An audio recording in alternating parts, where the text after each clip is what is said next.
In the book of Genesis, God took 7 days to create the heavens and the earth. But were those days actually 24-hour periods, like the ones we measure on our clocks? Or is God's measurement of time completely different from human time?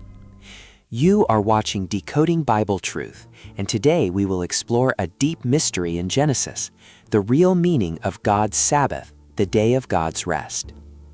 Genesis chapter 2, verses 1 to 3 describes the completion of creation and God's rest in this way. Thus the heavens and the earth were completed in all their vast array.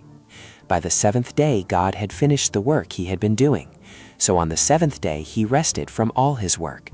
Then God blessed the 7th day and made it holy, because on it God rested from all the work of creating that he had done. In theological language, these special verses are often called God's Sabbath, or the day of God's rest. But when scholars try to analyze this passage carefully, several deep questions arise in their minds. Which day is God actually talking about? What exactly did he do on that day? And how did God himself view that day? If we look at this through the lens of the fourth commandment, it might first appear that those creation days were our familiar 24-hour days. After all, in the commandment, God's Sabbath, or day of rest, seems to be set in direct parallel with the human day of rest, as if they are the same kind of day. However, Bible scholars warn us that we must never confuse God's time with human time, or simply treat them as identical. The strongest support for this idea comes from Mark chapter 2, verse 27, where Jesus says, "The Sabbath was made for man, not man for the Sabbath."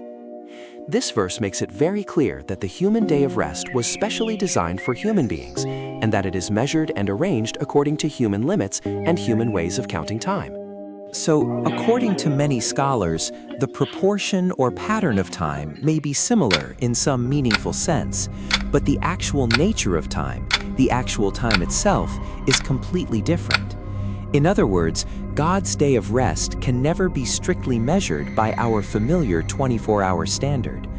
God's day may be a completely different and vastly greater cosmic span of time, far beyond the limits of human clocks and calendars. Hidden behind every word of the Bible are such deep truths, and our goal is to carefully decode them one by one. If you want more videos like this, don't forget to subscribe to Decoding Bible Truth and stay with us on this journey. See you in the next episode.